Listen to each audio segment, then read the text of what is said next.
Assalamualaikum warahmatullahi wabarakatuh. Kembali lagi di channel Cerita Nyata 2. Untuk kisah kali ini ada sebuah cerita yang diambil dari akun Twitternya @agil_r_saputra. Dan untuk kisah yang akan saya bawakan kali ini yaitu sebuah kisah yang berjudul Mulih. Sebelum kita masuk ke ceritanya, tekan dulu tombol like video ini dan jangan lupa tekan juga tombol subscribe channel ini. Dan nyalakan juga lonceng notifikasinya agar tidak ketinggalan cerita-cerita baru dari channel ini. Dan buat teman-teman yang ingin membaca langsung ceritanya, nanti silahkan saja kunjungi linknya yang nanti akan saya sertakan di kolom deskripsi. Dan jangan lupa di-follow juga akun Twitter penulis. Dan seperti apa untuk kisah kali ini? Langsung saja kita simak berikut ini.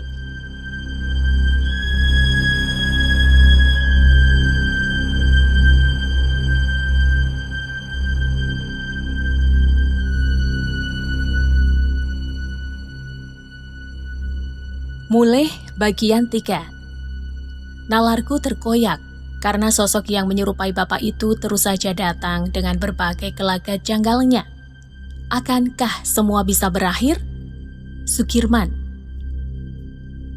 Hari ke-14 sepeninggal bapak, hari pun berlalu dengan biasa saja. Kabar tentang pulangnya bapak setelah meninggal dan mengobati wanita itu segera cepat tersebar.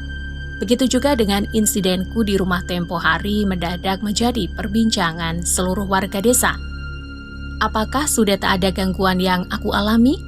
Sebenarnya tidak juga. Hanya saja kini gangguannya tak semenyeramkan dulu ketika aku belum setuju untuk menerima keris itu. Kini banyak suara tak wajar yang sering kudengar, seperti langkah kaki, suara nafas, dan aroma wangi khas bapak. Untungnya sekarang tak ada lagi wujud yang menampakiku. Hanya saja jujur dari dalam hati sebenarnya aku masih tidak sreg dengan semua ini. Masa sih aku lulusan terbaik SMA negeri yang ingin kuliah dan jadi sarjana harus jadi paranormal? Salahku juga sih yang dulu memilih untuk menunda kuliahku karena bapak sakit. Jalani saja, pikirku kala itu. Mungkin ini memang kemauan bapak. Pagi itu cuaca sangat dingin. Ibu yang sedang agak tidak enak badan memintaku untuk menghadang tukang sayur yang biasa lewat di depan rumah. Iki nang, mengko nek Pak Wignyo lewat, tulung tukokno cipang, kleyor karo terong. Ibu pengen jangan lo deh. Ini nak, nanti kalau Pak Wignyo lewat, tolong belikan sayur cipang, kacang panjang, dan terong. Ibu pengen masak sayur lo deh. Ucap ibu seraya memberikan uang Rp1.000. Sambil membawa secangkir kopi dan sebatang rokok yang menyala, aku keluar rumah dan duduk di teras menunggu Pak Wignyo, tukang sayur yang akan lewat pukul 6:30 pagi ini. Nganggur ngene soyo-suwe bosen yo. Nganggur gini lama-lama bosan ya.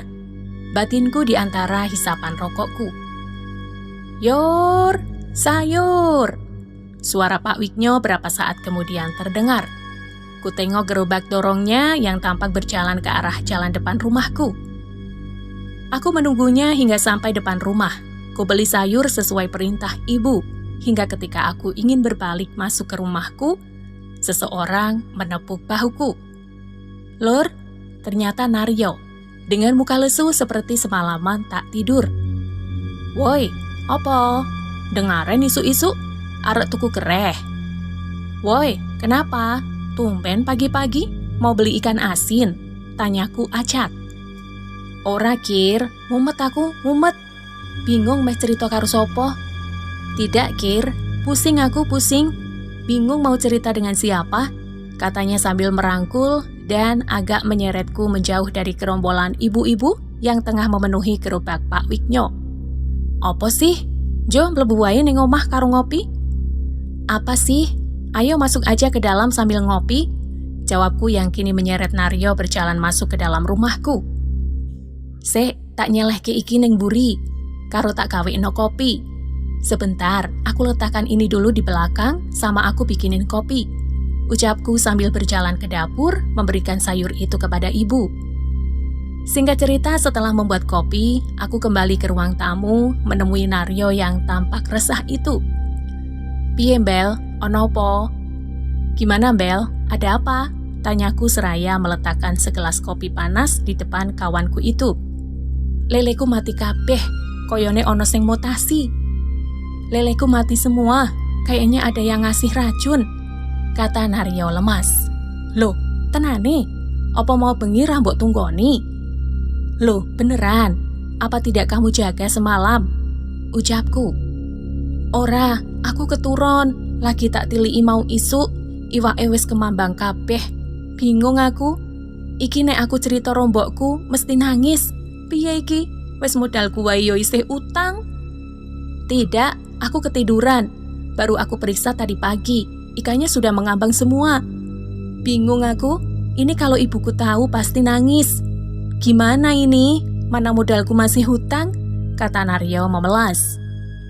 Terus piye iki? Kira-kira menurutmu sopo iki sing racun? Terus bagaimana ini? Kira-kira menurutmu ulah siapa ini? Tanyaku. Naryo terdiam sejenak menghela nafasnya dan berkata, jelas Solikin iki, kelakuannya Solikin. Jelas Solikin ini, kelakuannya Solikin, katanya dengan amarah. Pak Solikin? Hus, ojo ngarani sik kowe. Pak Solikin? Hus, jangan menuduh dulu kamu, kataku. Sopo meneh, mung deknen sing duwe blumbang sak liyane aku ning desa iki. Terus winginane yo sempet rada geseh karo aku. Perkara bakul sing meh nebas iwak, mergo ning aku regane luwih murah. Siapa lagi? Cuma dia orang yang punya kolam di kampung ini selain aku. Terus kemarin juga sempet selek denganku perkara pedagang yang ingin borong ikan karena punyaku lebih murah, ucap Naryo yang semakin yakin. Tapi kan awak dhewe durung duwe bukti to. Mending saiki kowe omong apik-apik sik wae karo ibumu, mesti ibumu iso ngerti. Tapi kan kita tidak punya bukti. Mending sekarang kamu bicara saja baik-baik dengan ibumu. Pasti ibumu bisa ngerti, kataku seraya memegang pundaknya. Tanpa kita berdua tahu, ternyata semua pembicaraan antara aku dan Naryo didengar oleh ibu yang sedari tadi menguping di balik bufet ruang tengah. Tanpa aba-aba, ibu pun keluar dan langsung berkata, Hus, ojo seru-seru nek ngondo Solikin. Jam semene, dia sok warawiri ning ngarep omah. Hus, jangan keras-keras kalau ngomongin Solikin. Jam segini dia suka warawiri di depan rumah loh, kata ibu. Aku dan Naryo terlihat celingak-celinguk yang langsung disuruh masuk oleh ibu untuk sarapan. Wes Rene, diomongke ning jero karo sarapan. Sudah sini, dibicarakan di dalam sambil sarapan, kata ibu yang juga mengajak Naryo untuk masuk ke ruang makan. Kami pun makan bersama. Tampak Naryo yang seperti tak selera dan ibu pun mulai membuka percakapan. Pak Solikin ki pancen rodo antik kok wonge, iso wae lho deknen sing nglakoni kuwi.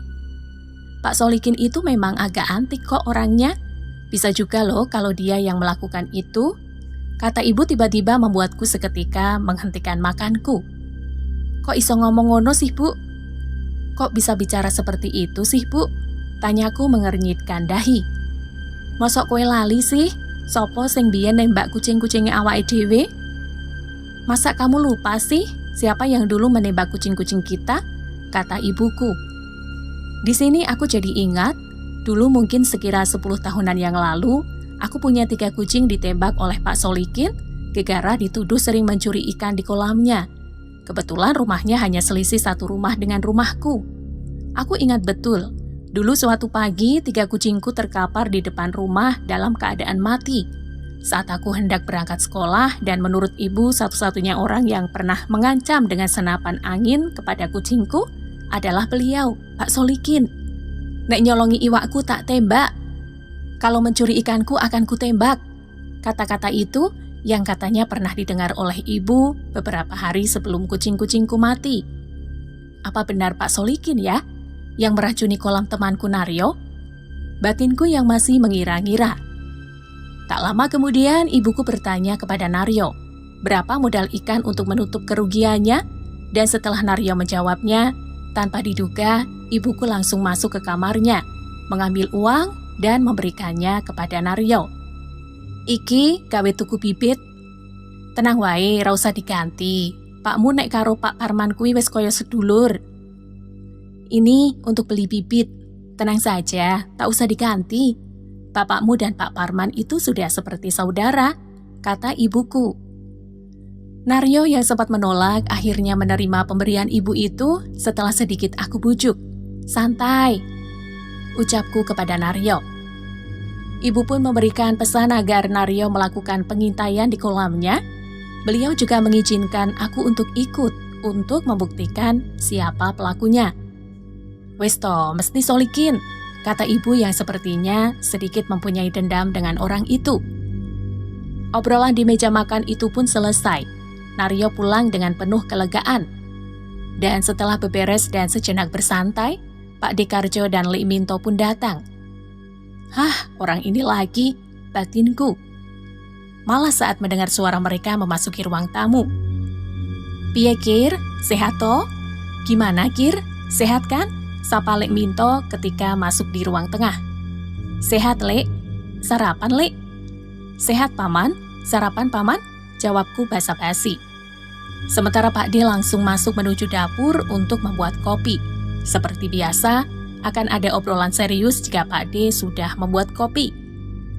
Dan benar saja, setelah itu kita semua berkumpul di ruang tamu, termasuk ibu yang kini sudah tampak santai menanggapi omongan Pak D dan Paman. Seperti yang aku duga, topik pembicaraan akan berawal dari misteri kepulangan Bapak tempo hari mendatangi salah satu pasiennya. Apa benar ya itu bapakku yang sudah meninggal? Batinku di antara obrolan itu yang kini semakin tertuju kepadaku. Tentang kabar wanita kesurupan itu, yang belakangan ini sempat ditengok oleh Pak D dan sekarang dalam keadaan sembuh. Menurut Pak D, akulah yang menyembuhkannya, sementara tidak bagiku, karena memang waktu itu aku tidak melakukan apa-apa. Iki soyo jelas, pratondone pancen kowe sing dipilih. Ini semakin jelas, pertandanya kalau kamu yang dipilih, ucap Pak D saat itu. Piye, kowe wis saya mantep tau saiki? Bagaimana? Kamu sudah semakin yakin kan sekarang? Kata Pak D lagi. Nggih, dimantep-mantepke Pak D. Ya, mau tak mau harus yakin Pak D, jawabku yang saat itu memang masih bimbang. Pak D pun terdiam sejenak dan berkata, ya wes rapopo, mengko saya suwe kowe lak kulino. Ya sudah, tidak apa-apa. Nanti lama-lama kamu pasti akan terbiasa, katanya. Singkat cerita, obrolan pun semakin lama berlanjut dengan topik-topik nostalgia tentang Bapak. Kebanyakan adalah obrolan kosong, namun terdengar cukup lucu dan menarik. Hingga ketika menjelang zuhur, Pak D dan Paman pun pamit pulang. Tak selang beberapa lama juga, Ibu juga izin pergi keluar. Katanya ada dokumen yang harus ditandatangani di kantor almarhum Bapak. Apa kudu saiki, Bu? Cari awake lagi rak penak. Apa harus sekarang, Bu? Katanya badannya lagi tidak enak. Tanyaku ketika ibu hendak pergi. Wes penak kok. Lagian ben lek rampung urusane. Sudah enakan kok. Lagian biar semuanya lekas selesai. Jawab ibu seraya beranjak pergi keluar dari rumah. Aku sempat mengantar ibu sampai jalan depan rumah. Dan bersamaan dengan itu juga, Pak Solikin lewat dengan sepeda motornya Honda C70 warna hijau. Aku ingat betul, dan aku yang waktu itu sudah terlanjur bertatap mata pun mencoba untuk menyapanya. Kusapa dengan senyuman dan anggukan kepala, dan dibalas dengan dingin dan dongakan kepalanya. Memang biasa Pak Solikin selalu seperti itu. Aku pun berjalan masuk setelah tukang ojek langganan ibu datang dan membawa ibu pergi. Di dalam rumah entah mengapa aku kini memikirkan balasan sapaan dari Pak Solikin tadi. Sombong, batinku singkat. Aku yang suntuk pun memutuskan untuk menonton TV. Kubuka kain taplak yang menutupi televisi bermerek nasional Nenggala itu. Kuhidupkan dan kucari saluran acak. Aku pun duduk santai memandang siaran televisi hitam putih itu. Menit demi menit pun berlalu. Mataku mulai merasa ngantuk. Aku yang merasa tidak nyaman bila tidur di situ pun memutuskan untuk pindah ke kamar. Dengan tentu mematikan televisi itu terlebih dahulu. Aku bangkit dan beranjak mematikan televisi itu. Namun ketika aku sudah mematikannya dan hendak menutupnya kembali dengan kain, aku terhenti sejenak. karena samar-samar aku seperti melihat seseorang yang duduk di belakangku. Aku melihatnya dari pantulan layar kaca televisiku yang sudah mati. Tampak sangat jelas siluetnya, karena memang tersinari oleh matahari yang masuk dari jendela di belakangku. Aku terpaku dan sejenak mencermati pantulan bayangan itu. Benar-benar seperti orang yang tengah duduk di kursi di belakangku. Dengan tanpa aba, aku pun menoleh. Dan setelah aku menoleh, tak ada siapapun yang duduk di kursi itu. Aku pun menghela nafas sejenak dan kembali melihat ke arah kaca televisi itu. Namun kini pantulan itu tak lagi ada. Benar-benar tak seperti pantulan yang baru beberapa detik lalu aku lihat. Mungkin aku cuma salah lihat. Batinku seraya menarik kain yang biasanya menutupi televisi itu. Dan bersamaan dengan itu tiba-tiba bau wangi menusuk dan lewat di penciumanku. Minyak wangi Bapak. Batinku seraya terdiam di posisiku. Ini adalah bau yang biasanya tercium saat malam akhir-akhir ini. Tapi meski aku sudah beberapa kali mengalaminya, tetap saja ada rasa takut dalam diriku. Berharap ini hanyalah perasaanku saja. Aku mulai memeriksa bau itu dengan memajukan hidungku. Aku periksa di sekitarku, bau itu semakin samar dan seperti menghilang. Namun ketika aku berjalan dan penciumanku sampai di depan kursi itu, bau itu muncul kembali, sangat kuat. Perlahan aku mulai memundurkan langkah dan langsung berlari masuk ke kamarku. Siang-siang begini, tanyaku dalam hati sambil menutup pintu kamarku kuat-kuat. Dengan agak sedikit gemetar, aku naik ke atas tempat tidurku. Kuposisikan tanganku memeluk lututku sambil terus menguatkan hati. Bisa gila aku kalau terus-terusan begini, batinku. Sangat menyedihkan sekali bila itu memang benar-benar Bapak yang arwahnya harus pulang ke rumah dan menakuti anaknya ini. Di sela pikiran itu, aku juga mulai bertanya-tanya, apakah ini jalan yang benar? Apakah aku harus ikhlas menerima semua ini? Sudahlah Pak, jika itu memang dirimu, tak usah repot-repot membayangiku. Aku akan sanggup menerima mandat ini. Batinku yang sebenarnya mulai merasa lelah dengan semua gangguan ini. Sampai akhirnya hari itu pun terselamatkan oleh ibu yang sudah pulang. Walau sempat mengagetkanku karena tiba-tiba ia membuka pintu kamarku dan melihatku sedang merenung aneh di atas tempat tidur. Ngopo kowe kir? Mangan sek, kae tak tukokke mie ayam. Kenapa kamu itu? Makan dulu, itu ibu belikan mie ayam, kata ibu yang membuatku segera beranjak dan keluar dari kamar. Aku pun makan dengan lahapnya tanpa bercerita tentang kejadian aneh yang baru saja ku alami itu kepada ibu. Selesai makan, aku pun bersantai di ruang tamu, dengan lagi-lagi ku nikmati sebatang rokok sambil melamun menatap jendela. Tak lama kemudian Naryo datang. Seperti biasa, ia menerobos masuk tanpa mengetuk pintu, kini dengan wajah yang sumringah. Wes tuku bibit aku Bel, wes tak jok neng Plumbang kabeh. Aku sudah beli bibit Bel, sudah aku tuangkan ke kolam semua. Ucap Naryo kala itu disusul oleh ibu yang keluar, karena mungkin mendengar Naryo datang. Piye nang, wes tuku? Gimana nak, sudah beli? Tanya ibu kepada Naryo yang belum sempat duduk. Sampun Bude, alhamdulillah, matur nuwun sanget lo niki. Sudah Bude, alhamdulillah, terima kasih sekali lo ini, jawab Naryo. Yo wis to, mengko bengi ndang diindemi. Sopo ngerti wonge nglakoni maneh, ngajak sukir kuwi nek wedi.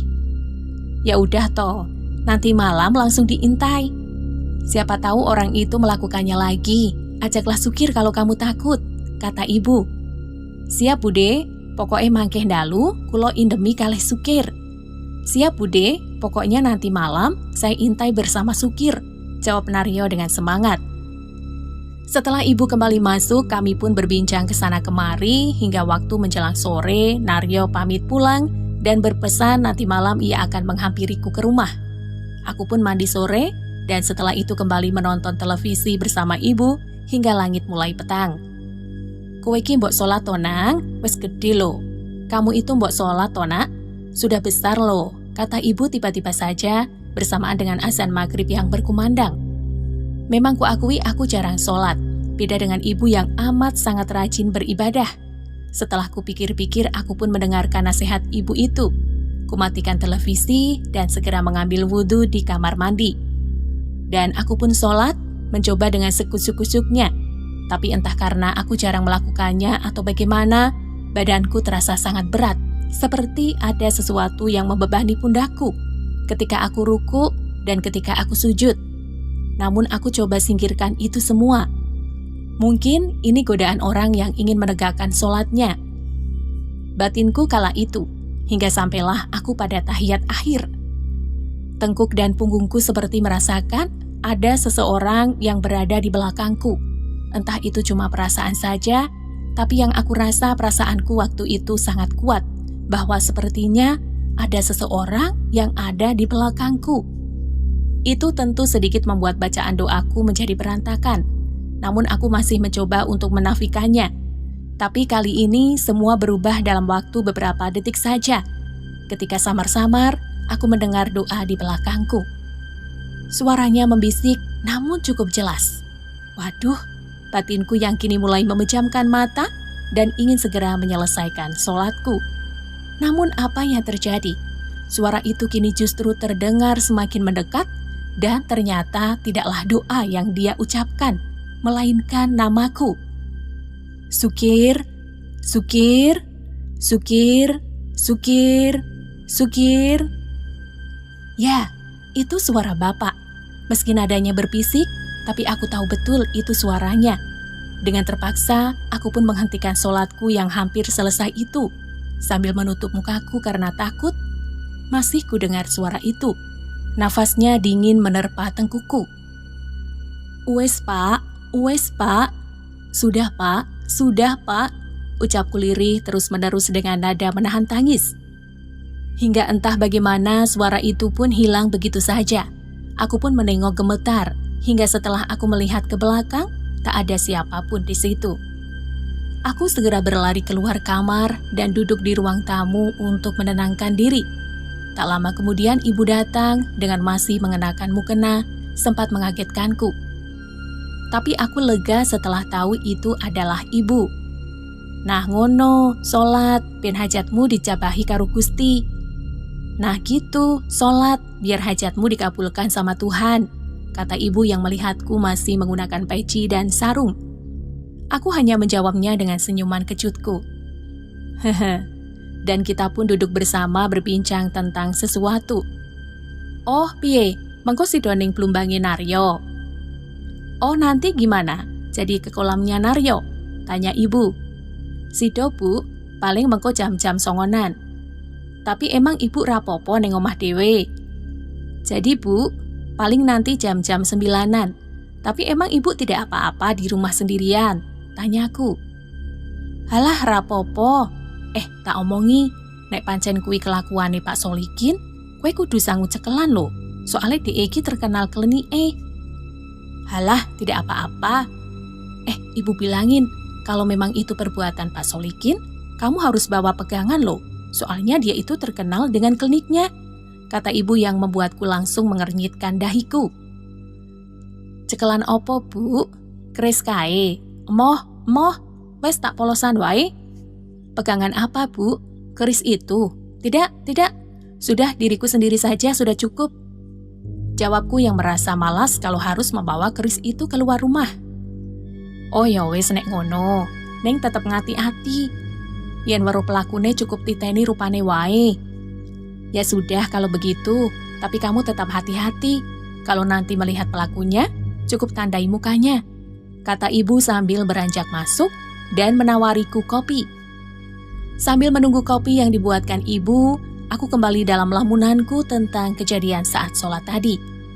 Menyedihkan sekali aku ini, dihantui oleh bapak sendiri. Apa itu benar-benar bapak ya? Atau, entahlah, batinku jengah. Tak lama kemudian, ibu pun datang, membawakan segelas kopi bersamaan dengan azan isya yang terdengar. Wah, kegasian ki, lek pawiro sing azan isyae. Wah, terlalu awal tuh. Lek pawiro azan isyae. Ucap ibu mengatakan Lik Pawiro si marbot masjid di desa ini sambil meletakkan gelas kopi itu di depanku. Maklum toh bu, wes tua. Maklum ibu, sudah tua. Jawabku bercanda. Kami pun berbincang sejenak dan ibu pergi ke dalam untuk sholat isya selang beberapa saat kemudian. Aku yang sempat disuruh oleh ibu untuk sholat juga hanya bisa mengiyakan tanpa punya keinginan untuk melaksanakannya. Jujur, aku masih terngiang kejadian saat maghrib tadi. Singkat cerita, menit demi menit berlalu dan aku masih duduk di ruang tamu menunggu kedatangan Naryo. Sekira pukul 9, ibu keluar dan berkata ingin tidur terlebih dahulu. Ibu tak turu seyo, mengko lawange teko dikancing wae sekon jopo nek meh ning Blumbang karo Naryo. Ibu tidur dulu ya, nanti pintunya dikunci saja dari luar kalau kamu mau pergi ke kolam bersama Naryo. Ucap ibu sambil menguap. Aku pun mengiyakannya. Dan tepat pukul 9:30, Naryo datang dengan setelan malamnya, kupluk, senter, dan kain sarung yang terselempang di pundaknya. Ayo mangkat, Bel. Ayo berangkat, Bel, kata Naryo begitu masuk ke dalam rumah. Aku pun langsung bersiap dengan setelan yang kurang lebih sama. Dengan langkah pasti, kita berangkat ke kolam Naryo di ujung desa. Singkat waktu, sesampainya di sana, sebelum masuk ke gubuk, aku dan Naryo berkeliling terlebih dahulu di setiap sisi 4 kolam miliknya itu. Yang kini 2 di antaranya sudah penuh dengan ikan lele seukuran ibu jari orang dewasa. Setelah selesai, kita pun masuk ke gubuk, menyalakan lampu teplok dan membakar obat nyamuk. Terus ngopo iki ning kene? Terus ngapain aja kita di sini? Tanyaku. Ya umpetan toh, jenenge wae ngindemi. Ya sembunyi toh, namanya juga mengintai. Kami sempat membakar ketela dan berbincang terlebih dahulu sampai sekira pukul 12. Dinginnya angin malam itu membuat kita mengantuk dan kita pun memutuskan untuk masuk ke dalam gubuk. Lentera sudah diturunkan dan diletakkan di sudut bawah gubuk agar cahayanya tak begitu terlihat dari luar. Kita pun mulai merebahkan tubuh kita masing-masing, mencari posisi ternyaman di amben yang seharusnya hanya cukup untuk 1 orang itu. Hingga suara binatang malam pun menghipnotis kita untuk terlelap. Entah berapa lama semua hilang karena lelapku, hingga kalau tidak salah, sekitar hampir pukul 2 dini hari, Naryo membangunkanku. Tangi Bel, bangun Bel, bisik Naryo sambil menggoyang-goyangkan tubuhku.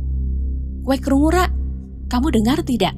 Kata Naryo lagi ketika aku sudah terbangun. Krungu apa? Dengar apa? Jawabku seraya mengucap mataku. Shh, menang sek. Shh, diam dulu, kata Naryo pelan. Dan beberapa detik setelah itu, terdengar suara orang terbatuk-batuk. Suaranya tidak dekat, namun sepertinya juga tak begitu jauh. Mungkin beberapa meter saja dari samping gubuk. Suara batuk itu masih terdengar. Naryo langsung bangkit meraih senter. Sempat ku cegah karena aku seperti mempunyai perasaan yang tidak enak. Ya, aku seperti mengenali suara itu. Tapi akhirnya aku dan Naryo pun memutuskan untuk keluar. Kami mengarahkan senter ke sudut-sudut kolam dengan suara batuk yang masih terdengar jelas dan menggema. Aku yakin sekali dengan suara ini, namun rasanya aku tak punya motif untuk memberitahukannya kepada Naryo. Suara itu terdengar kembali untuk kesekian kalinya. Naryo yang langsung mengarahkan cahaya ke arah sumber suara selalu tak menemukan apapun. Suaranya seperti berpindah-pindah. Dan mungkin ini yang terakhir kalinya suara itu terdengar. Suaranya berasal di sudut kolam yang kosong. Mendengar itu dengan kompak aku dan Naryo langsung mengarahkan cahaya senter masing-masing ke sumber suara. Dan kini terlihatlah. Bukan Pak Solikin, bukan juga orang lain. Yang jelas ini bukanlah seperti yang kita harapkan. Beberapa saat Naryo mematung dengan senternya yang menyoroti sosok itu. Beda halnya dengan aku yang seketika langsung menundukkan kepalaku dan perlahan menyeret Naryo untuk mundur dan segera masuk ke gubuk.